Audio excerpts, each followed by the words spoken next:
आइए आपके सामने कुछ महत्वपूर्ण समाचारों की प्रस्तुति दी। ईरान ने अमेरिका और इजराइल का सारा अहंकार चूर चूर कर दिया। अब इजराइल और अमेरिका इस खाड़ी युद्ध से किसी भी तरीके से निकलने की तैयारी में है। मामला विचित्र हो गया। अभी जो समाचार आ रहे हैं, अब तो ट्रंप ने कह दिया कि जल डमरू मध्य है ना, हमारे से मुझे अब कोई लेना देना नहीं, कोई मतलब नहीं है उससे।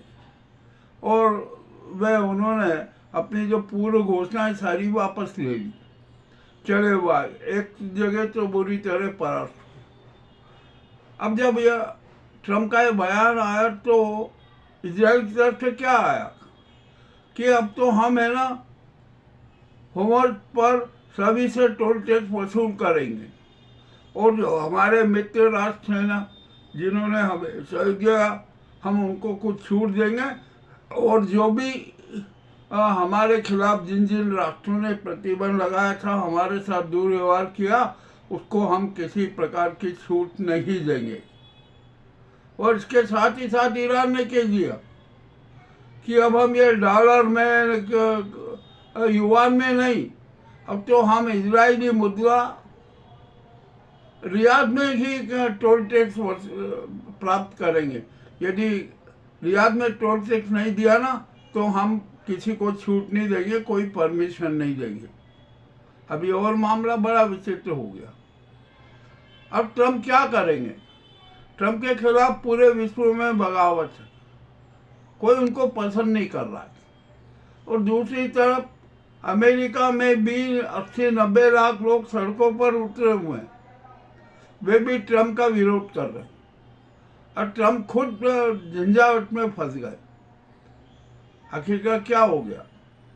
और दूसरी तरफ जिस इजराइल के लिए अमेरिका ने इतनी बड़ी रिस्क उठा ली थी, उसी इजराइल ने कह दिया कि हम आपके जमीनी लड़ाई में आपके साथ नहीं हैं। भैया बड़ी विचित्र बात हो गई। हमने अपने पूरे एपिसोड में आपको बताया था ना कि यहूदियों का किस तरीके से कब्जा है अमेरिका पर ने अन्य पूरे विश्व में, कि 10 कंपनियों के मालिक तो यहूदी हैं, और जो टॉप के 10 अमीर व्यक्ति हैं ना, उसमें 6 व्यक्ति तो यहूदियों के हैं। मामला बड़ा विचित्र है, और इसीलिए तो अमेरिका यहूदियों को साथ में लेकर अपना वर्चस्व जमाना चाहता था। अब सारा खेल खत्म हो गया। अब आखिरकार रास्ता क्या? ट्रंप कैसे वो युद्ध से बाहर निकलेंगे? ट्रंप तो बहुत बुरी तरह उलझे हुए हैं, पर एक बहुत सीधा सच्चा रास्ता है, और वो है कि ट्रंप को है ना तुरंत त्याग पत्र दे देना चाहिए। महाभियोग लगेगा, रिपब्लिकन पार्टी में भी विरोध हो गया है, सब कुछ हो गया है, तो उन पर महाभियोग लगा, और महाभियोग लगने के साथ ही उन्हें पद छोड़ना पड़ेगा। तो इससे पहले ही ट्रंप राष्ट्रपति पद से त्याग पत्र दे दें तो अमेरिकी जनता भी शांत हो जाएगी। किंतु सवाल ये है कि अमेरिका का जो इतना भारी आर्थिक नुकसान हुआ है, उसकी पूर्ति कैसे होगी? अमेरिका के शस्त्रों का जो मूल्य घट गया, उसकी क्या हाल होगी? और जो अमेरिका को पूरे विश्व में थू का जलालत झेलना पड़ रही है, उसकी पूर्ति कैसे होगी? इसकी तो पूर्ति अब संभव ही नहीं है। आर्थिक पूर्ति और तरीके से संभव हो सकती है, किंतु अब ये 2, 3, 4 तरह की जो संकट अमेरिका पर आया ना, उसकी पूर्ति संभव नहीं है। अब ट्रंप कह रहा है कि मुझे तो है ना अमेरिका की नौसेना ने भी धोखा दे दिया। अरे किसी ने धोखा नहीं दिया, धोखा तो आपने दिया। एप्स्टाइन फाइल से बचने के लिए आपने कितने नाटक खेले, धोखा आपने दिया थे। सहजता से स्वीकार कर लेते कि एप्स्टाइन फाइल में मेरा भी नाम है, और मैंने ऐसा कुकृत्य किया कि अन्य लोगों ने भी किया है, उसमें भारत के लोग भी शरीक हैं, सब कुछ है,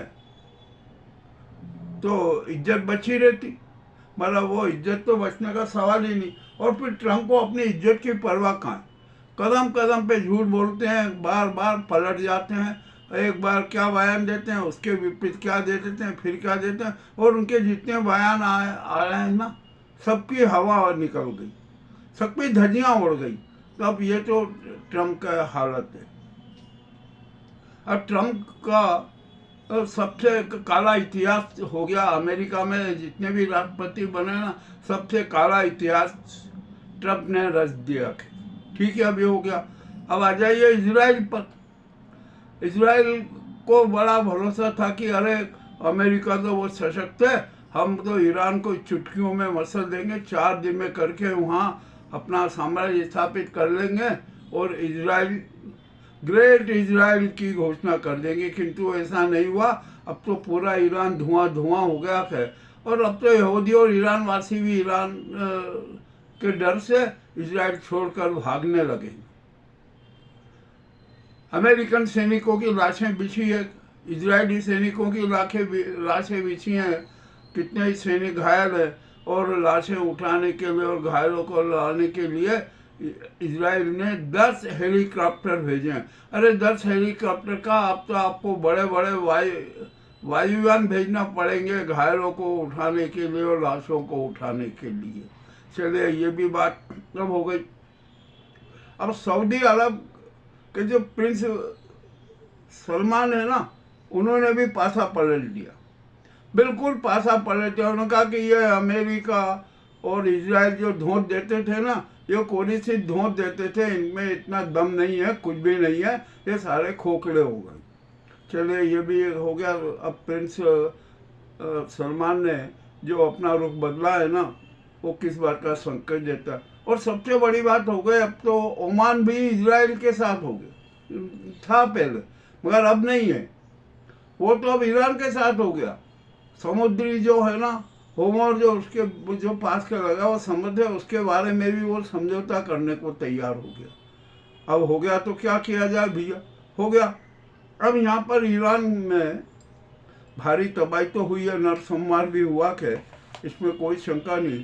किंतु अब यहाँ पर एक बात जरूरी में करना पड़ेगी, और वो बात यह ईरान को कि ईरान को अब प्रजातांत्रिक राष्ट्र घोषित कर देना चाहिए। वहाँ पर 2 संसद हो, एक जन संसद और दूसरी उलेमाओं की संसद हो। जन संसद के निर्णय महत्वपूर्ण रहेंगे, और उसी के साथ साथ उलमाओं की जो संसद है ना, वो भी उसको पढ़कर, उसको समझकर जो भी आंशिक संशोधन करना चाहे, जैसा भी चाहे वो कर दे, तो ईरान विश्व में अपने आप में एक सम्हार शक्तिशाली राष्ट्र बन जाएगा। ईरान परमाणु बम बनाए, ये उसके एक अधिकार है, वो अपनी सुरक्षा के लिए सब कुछ कर सकता है, क्योंकि उसके दुश्मन कितने थे। हालांकि अब सब दुश्मन है ना, घुटने पर आ गए हैं, वे अब ईरान के साथ संबंध बनाने को उत्सुक है। और इसके साथ ही साथ इजराइल जीत गया युद्ध, खाली युद्ध इजराइल ने जीत लिया। तो उसके साथ अब हमारा एक और संदेश है। हमने जो संदेश दिया है ना, वो बहुत अच्छे, मैं 2 संदेश दे रहा हूँ। अब तो ईरान को इस्लामिक गणराज्य बनाने की पहल तत्काल शुरू कर देना चाहिए।